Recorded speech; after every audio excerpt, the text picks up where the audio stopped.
Walau tak punya senjata nuklir, tanpa kita sadari, inilah 3 alasan militer Indonesia begitu mentereng bahkan disegani di mata dunia.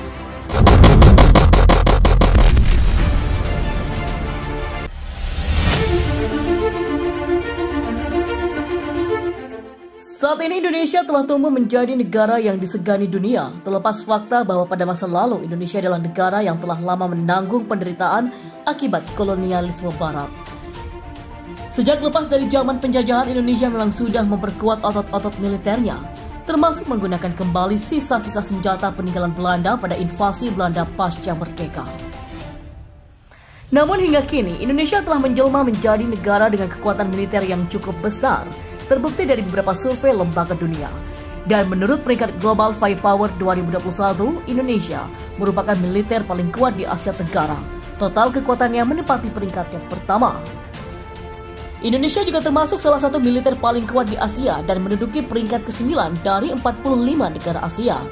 Tercatat Indonesia punya power index 0,268. Dengan power index ini, maka secara global Indonesia menempati peringkat ke-16 dari 139 negara.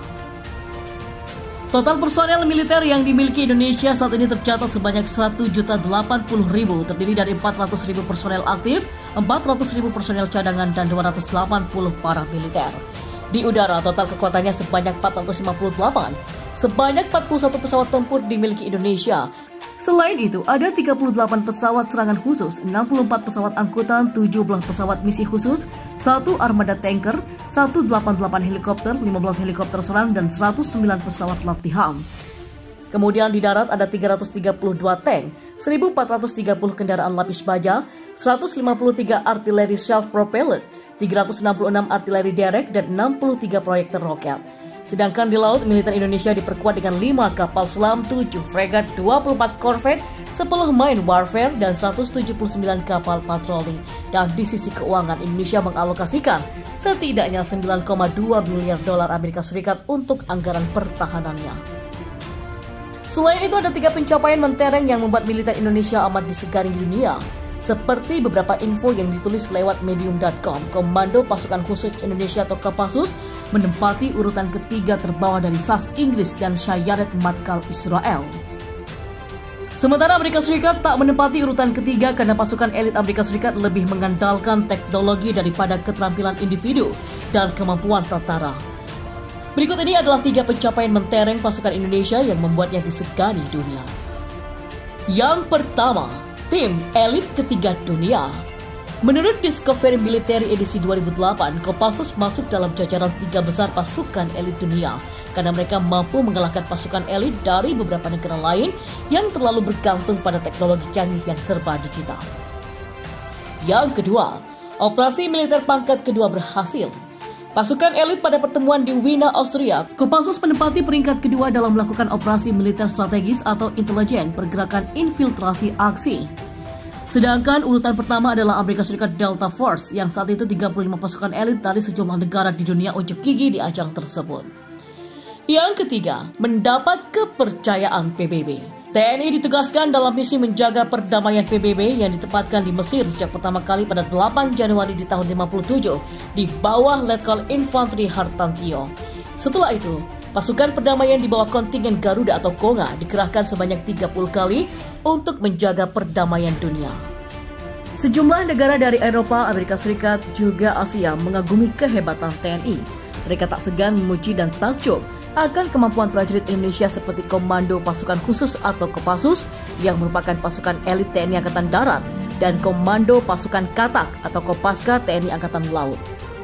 Kekaguman negara lain itu disampaikan pengamat militer dan intelijen Susaning Tias Kertopati saat menjadi pembicara di YouTube channel Vena Melinda Real yang merupakan akun resmi mantan anggota Komisi 1 DPR itu. Bincang-bincang ini dalam rangka menyambut Hari Kartini 2021 pada Sabtu kemarin. Kita bangga loh, Indonesia itu banyak sekali kekhasannya, kayak Kopassus yang berkali-kali menjuarai menembak, mengalahkan bule-bule itu dengan senjatanya yang dari pindad. Bayangkan, jadi orang bule itu bertanya, hebat banget ya Kopassus itu bisa seperti itu, tutur Susaning Tias. Dia pun juga menuturkan kekaguman tersebut bukan hanya ditujukan kepada Korps Baret Merah, tapi juga Kopaska. Mantan anggota Komisi 1 DPR ini pun menuturkan bagaimana temannya yang merupakan anggota militer dari sebuah negara mengakui kehebatan para prajurit TNI. Juga Kopaska TNI Angkatan Laut itu punya kekuatan nafas lebih dari bule-bule itu. Mereka bisa tahan di bawah air itu lama, nggak tahu gimana. Sampai teman saya yang militer dari negara lain bilang orang Indonesia itu sakti. Kalau perang gerilya itu Kopassus itu jagonya, jangan harap yang lain bisa menang, katanya.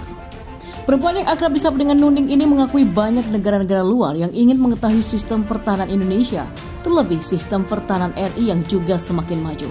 Negara seperti Jepang dan Korea juga ingin mengetahui lebih banyak tentang sistem keamanan dan intelijen Indonesia. Nuning menyebut saat ini ada banyak kemajuan dalam pembangunan sistem pertahanan Indonesia. Salah satunya adalah Badan Intelijen Negara atau BIN. Menurut Nuning, BIN mengalami lonjakan kualitas yang sangat bagus sekali dan telah diakui oleh Komisi 1 DPR. STIN di Indonesia saat ini sudah maju sekali sejak Kepala BIN Bapak Jenderal Profesor Budi Gunawan yang mengedepankan pendidikan bagi insan-insan intelijen sehingga world class. Mereka itu belajar 4 bahasa.